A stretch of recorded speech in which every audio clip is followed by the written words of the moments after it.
en premier. Madame Brugnera. Merci Madame la Présidente. Mes chers collègues, nous sommes réunis aujourd'hui pour examiner notre proposition de loi créant l'homicide routier et visant à lutter contre la violence routière.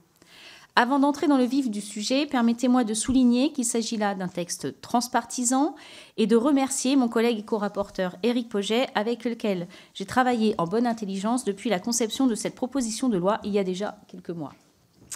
Vous le savez, c'est un sujet auquel nous nous sommes l'un comme l'autre intéressés de longue date et nous ne sommes pas les seuls, car en plus de nous deux, cette proposition de loi est également co-signée par Pierre Moël-Albussier, Christophe Blanchet, Nicolas Turquois, Bruno Studer, Béatrice Piron, Philippe Radal et Hervé Solignac, que je tiens aussi à remercier en saluant leur travail et leur engagement dans la lutte contre la violence routière. J'en profite pour remercier notre administratrice Alice Gondard et mon collaborateur Maxime Bouly, qui, je pense, est désespéré de ne pouvoir être là, mais qui attend un heureux événement qui se fait attendre à la maternité.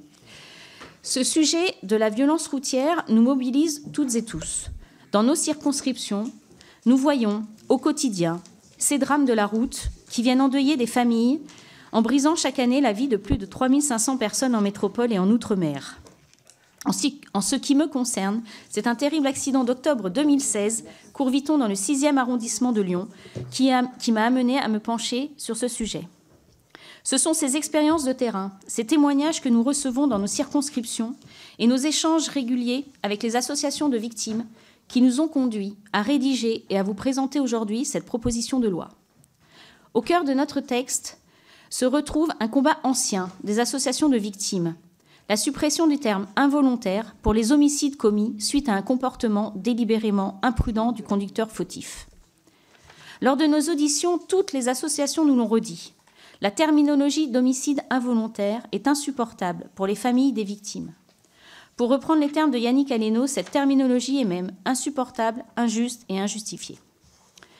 Cette revendication des associations a également été entendue par nos autorités puisqu'elle a été intégralement reprise par la 10e mesure du Comité interministériel de la sécurité routière qui s'est réuni en juillet 2023.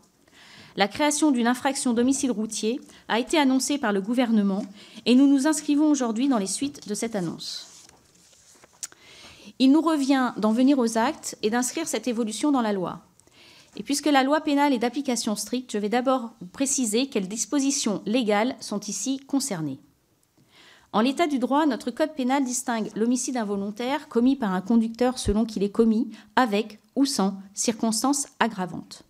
Quand il est commis sans circonstances aggravantes, l'homicide résulte d'une maladresse, d'une imprudence, d'une inattention, d'une négligence ou bien d'un manquement à une obligation de prudence ou de sécurité. Il s'agit alors d'un accident, et cet homicide demeure un acte entièrement involontaire. Nous ne changeons rien à cela. Mais la situation est tout autre quand l'homicide est commis avec une ou plusieurs circonstances aggravantes. Bien sûr, l'infraction en elle-même demeure involontaire puisque la mort est donnée sans intention de le faire.